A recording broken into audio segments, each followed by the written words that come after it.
بسم اللہ الرحمن الرحیم۔ السلام علیکم۔ غرور کا انجام۔ بنی اسرائیل میں ایک شخص تھا جو بہت بڑا ہی نیک، عابد اور زاہد تھا۔ سب لوگوں میں اس کی بڑی عزت تھی، لوگوں میں اس کی نیکی اور پارسائی کا بڑا ہی چرچا تھا۔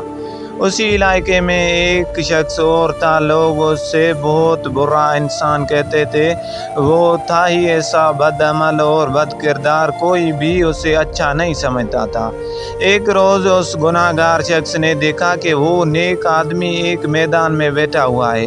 ہر طرف تیز دھوپ پھیلی ہوئی ہے، مگر اللہ کے اس نیک بندے پر ایک بادل کے ٹکڑے نے سایہ کر رکھا ہے۔ گناہ گار نے یہ منظر دیکھا تو اپنے دل میں بڑا شرمسار ہوا اور یہ خیال پیدا ہوا کہ اس چلچلاتی دھوپ میں جہاں دور دور تک سایہ نہیں ہے، بادل کے ایک ٹکڑے نے صرف اس لیے اس پر سایہ کر رکھا ہے کہ یہ اللہ کا نیک بندہ ہے۔ کیوں نہ میں بھی اس کے ساتھ بیٹھ جاؤں، کیا خبر کہ اس کی برکت سے اللہ تعالیٰ مجھے بھی بخش دے اور میری خطاؤں کو معاف فرما دے۔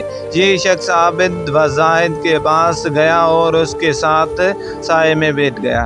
اس کے بیٹھتے ہی اس عابد و زاہد شخص کی دل میں خیال آیا کہ یہ اپنے زمانے کا بدترین گناہ گار اور پوری قوم میں بدنام شخص ہے۔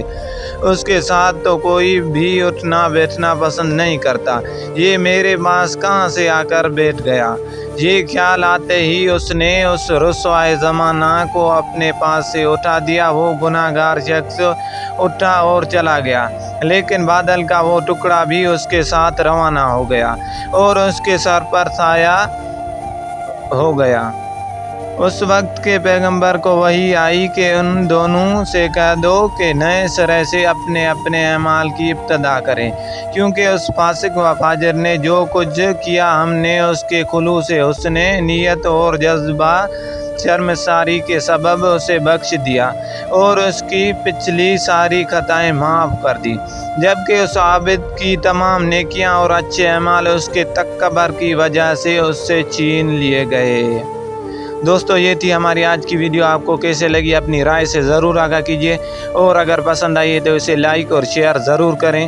انشاءاللہ ہماری ملاقات اگلی ویڈیو میں ہوگی، تب تک کے لیے اجازت دیجیے۔ اللہ حافظ۔